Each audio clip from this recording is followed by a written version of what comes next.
अकबर का साला। बीरबल की बुद्धि और समस्या को भांप लेने की कला के कारण बादशाह उन्हें खूब पसंद करते थे। इसी कारण से दूसरे लोग बीरबल से उतना ही जलते थे। इन जलने वालों में से एक अकबर का साला भी था। वो हमेशा से ही बीरबल को मिला हुआ खास स्थान लेना चाहता था। बादशाह जानते थे कि बीरबल जैसा कोई और नहीं हो सकता है। वो अपने साले को भी ये बात समझाने की कोशिश करते थे, लेकिन उनका साला हमेशा कहता था कि वो काफ़ी बुद्धिमान हैं। इन सब बातों के कारण एक बार बादशाह के मन में हुआ कि अब ये ऐसे नहीं मानेगा, इसे कुछ कार्य देकर ही समझाने पड़ेगा। तभी अकबर ने अपने साले से कहा कि तुम अपने दिमाग और सूझबूझ से इस कोयले की बोरी को सबसे ज़्यादा लालची सेठ दमड़ी लाल को बेचकर आओ। अगर तुमने ऐसा कर दिया तो मैं तुम्हें तुरंत बीरबल की जगह दे दूंगा। यह बात सुनकर अकबर का साला हैरान हुआ, लेकिन उसे बीरबल की जगह चाहिए थी। इसी सोच के साथ वो कोयले की बोरी लेकर सेठ के पास पहुंच गया। सेठ ऐसे ही किसी की भी बातों में आने वाला नहीं था, इसीलिए उसने उसे खरीदने से मना कर दिया। अब अपना उदास चेहरा लेकर अकबर का साला महल लौट आया। उसने कहा कि मैं इसे नहीं बेच पाया। इतना सुनते ही बादशाह ने बीरबल को अपने पास बुलाया। उन्होंने अपने साले के सामने ही बीरबल से कहा कि तुम सेठ दमड़ी लाल को यह कोयले की बोरी बेचनी है।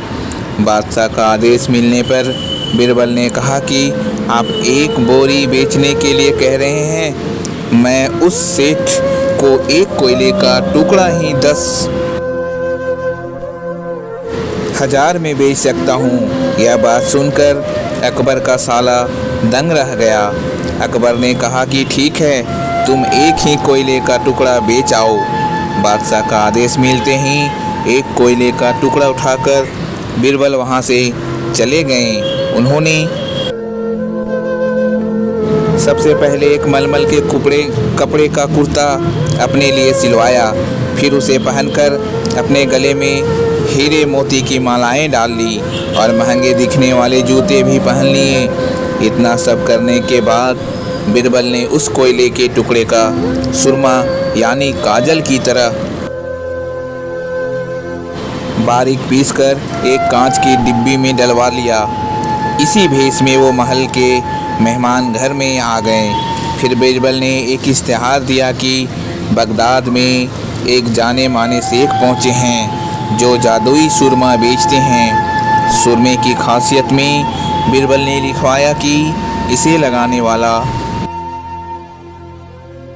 अपने पूर्वजों को देख सकता है।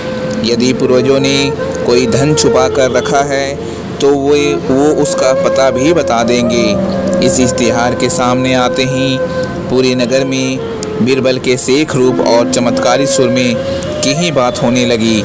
सेठ दमड़ी लाल तक भी यह बात पहुंच गई।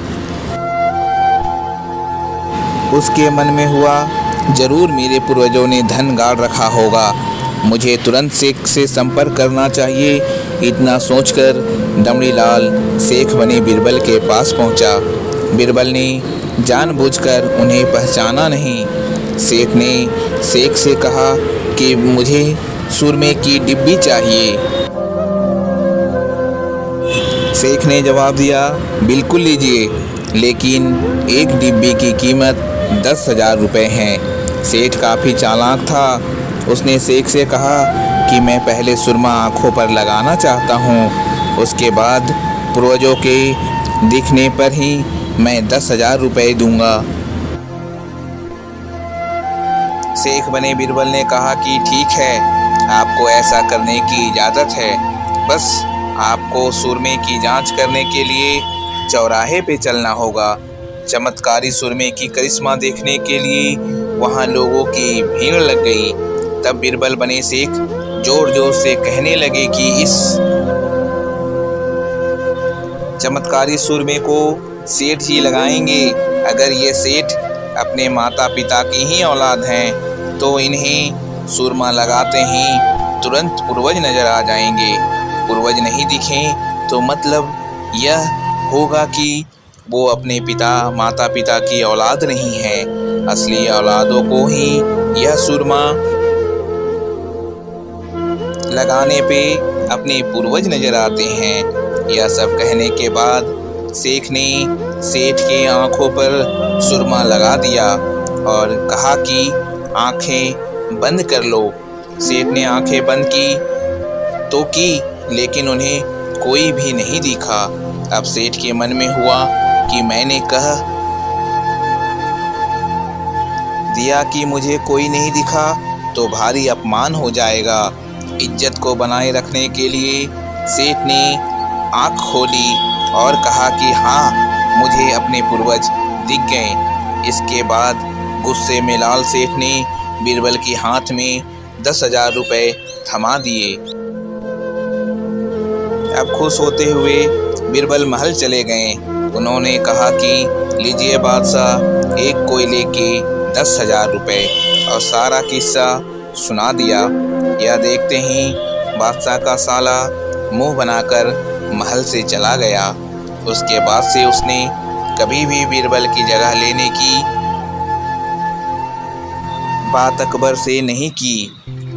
कहानी से सीख, किसी से ईर्ष्या नहीं करनी चाहिए और अपनी काबिलियत को साबित करने के लिए बुद्धि का उपयोग करना जरूरी है। इसके साथ ही मेरी ये कहानी यहीं समाप्त होती है। यदि आपको मेरी ये कहानी अच्छी लगी हो तो मेरे चैनल को सब्सक्राइब करके बेल पे क्लिक करके ऑल पे क्लिक करें, ताकि मेरी हर वीडियो की नोटिफिकेशन आपके तक आती रहे और आप मेरी हर वीडियो का आनंद लेते रहें।